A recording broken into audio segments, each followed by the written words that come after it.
Hello everyone, this is Dawn over at Plot Chronicles. It's Monday, and on Mondays, if I don't run out of authors, I want to keep this day as a day where I talk about my favorite authors, so let's get right into it. I have mentioned this author before, but some of you may not have watched me all the time, so you may not have seen that video. So today, I'm going to chat with you guys about an author that I really like. His name is Daniel Hurst. And the reason why I want to have Mondays as my favorite author is because there are some authors that I literally like every single book they write, or at least 95% of the books they write, I enjoy.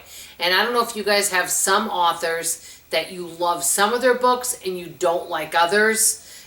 Sometimes it can be hit or miss. I've had some books like that where I absolutely love, like Alec McKinless.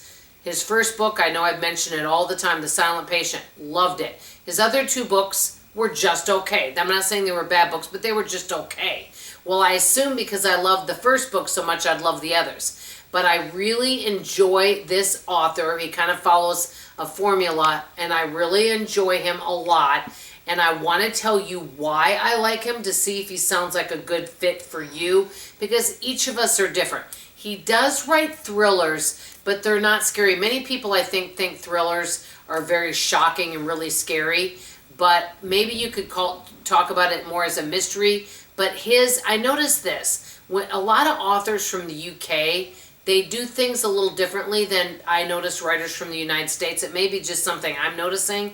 His books are not what I call really scary or gory or any of that. So the reason why I like him is I like all his books. And I'm going to tell you about one of his books. Okay? He's easy to follow, so it's easy to follow the plot. Sometimes, I know I've mentioned before, when I start reading a book, I don't understand what's going on and it's just too much all at once. It's easy to understand what's going on because he takes his time where he describes the characters and what's going on. And then sometimes, like at the beginning of the book, he'll talk about a character, and then he may go back in time so you learn a little bit about the past. So you understand what's happening and you don't feel confused. So I like all his books. He's easy to follow. Next is that he has unexpected endings. So a lot of times you don't know. Some of the endings you might kind of suspect, but his endings are unexpected. Or the middle of the book's unexpected. In this book I'm about to tell you, there was some very unexpected things, okay? The other big thing, and this is huge, and I know I don't mean to sound prudish at all, but you know, because I know that, hey, I know maybe it's part of life and we do hear bad language and, you know, graphic things from now and then, but there's nothing graphic in his book where it's not full of every other word. It's a swear word. It doesn't have any graphic type of violence or, you know, they talk about, like I mentioned this before, instead of going into detail, he'll say something like they were in the state of undress, something like that. So everything's done kind of classy, okay? And I like that. It's an enjoyable book that you can read. Like, for example, I remember I was listening to an audiobook, and my husband even has gotten into listening, but there was some audiobook I had on of another thriller. And I'm not kidding you. My husband was in the background. He was doing a puzzle or playing a game at the table, and he was listening, and not trying to listen, but he was listening, and every other word was a graphic word. I'm like, I can't have this playing. Now, yeah, I could put earphones on, but I thought, I don't want to have this playing. I just ended up DNFing that book. I thought, no, you know what, I don't need that. But the last book I read of his, and I love him so much that I've read pretty much all of his books that are available to me. This one was called The Intruder.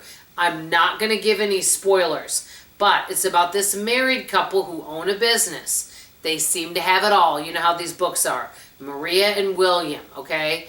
Dedicated parents, happy husband and wife, wonderful little children, okay? Well, they had to let an employee go, and his name is David.